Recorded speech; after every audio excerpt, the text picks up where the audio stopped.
ساتھ کوئی لغزش بتائے بغیر سب لغزشوں کی معافی۔ اللہ تعالیٰ نے کئی انبیاء کے لیے معافی کا ذکر کیا مگر اس کے ساتھ لغزش بھی بتلائی گئی۔ چنانچہ قصہ موسیٰ علیہ السلام میں ہے، ربی انی قتلت منہم نفسا۔ موسیٰ علیہ السلام نے عرض کیا، سورہ قصص آیت نمبر 33، اے اللہ میں نے ان میں سے ایک شخص کو قتل کر دیا ہے، یعنی آپ نے یہ ارادتاً قصداً عمداً نہیں کیا تھا۔ اس کو سرزنش کرنے کے لیے ایک قبطی اور آپ پر جو ایمان لایا تھا وہ شخص، ان دونوں کے درمیان جھگڑا ہو رہا تھا، تو آپ کے گروپ کے شخص نے آپ سے مدد طلب کی، کیونکہ قبطی آپ پر ظلم، فرعونی آپ پر ظلم کر رہا تھا آپ کے ماننے والے پر، تو آپ نے اس کو تنبیہ کرنے کے لیے، ادب سکھانے کے لیے ایک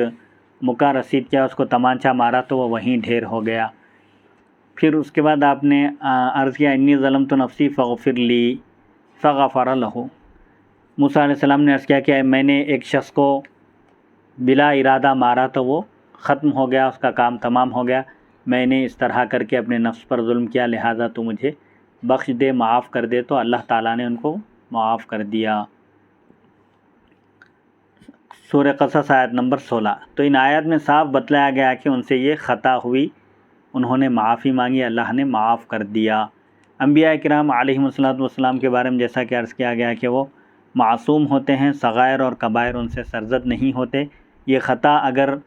بھول چوک اگر ہو جائے تو اللہ تعالیٰ اس کو بھی معاف فرما دیتا ہے۔ اسی طرح داؤد علیہ السلام کا وہ واقعہ بتلایا گیا جب ان کے پاس اچانک 2 فرشتے آئے تھے۔ اللہ تعالیٰ فرماتا ہے ان کے واقعے کو بیان کرتے ہوئے سورہ صاد میں، ان ھذا اخی لہ 99 نعجۃ ولی نعجۃ واحدہ، یہ میرا بھائی ہے، اس کے پاس 99 بکریاں ہیں اور میرے پاس صرف ایک بکری۔ اب آگے لغزش کی وضاحت کرتے ہوئے فرمایا گیا، لقد ظلمک بسؤال نعجتک الی نعاجہ وان کثیرا من الخلطاء لیبغی بعضهم علی بعض۔ حضرت داؤد علیہ السلام کے پاس 2 فرشتے 2 انسانوں کی شکل میں آئے اور اپنا مقدمہ پیش کیا اور کہا کہ یہ میرا بھائی ہے، اس کے پاس 99 بکریاں ہیں اور میرے پاس ایک ہی بکری ہے، اس کے باوجود اس کا یہ حال ہے کہ وہ ایک بکری بھی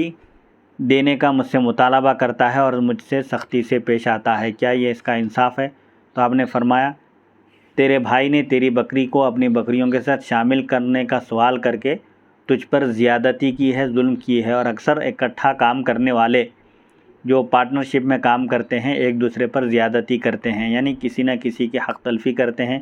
کسی پر ظلم کرتے ہیں۔ سورہ صاد آیت نمبر 34 ہے۔ اس کے بعد آپ کی اس لغزش کی معافی کا یوں ذکر کیا گیا، وَظَنَّ داؤد أَنَّمَا فَتَنَّاهُ فَاسْتَغْفَرَ رَبَّهُ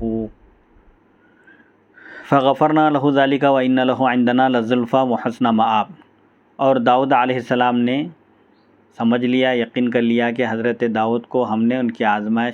حضرت داؤد کی ہم نے آزمائش کی ہے، تو وہ اپنے رب سے معافی مانگنے لگے اور سجدے میں چلے گئے اور اللہ کی طرف متوجہ ہو گئے، تب ہم نے انہیں معافی دے دی اس کام کی، یعنی ہم نے ان کی اس خطا کو معاف کر دیا، اور بے شک انہیں ہمارے ہاں قرب اور اچھا انجام حاصل ہے، ان کا مقام و مرتبہ بہت بڑا ہے، وہ پیغمبر کے منصب پر فائز ہیں، مقام نبوت پر۔ تو حضرت داؤد علیہ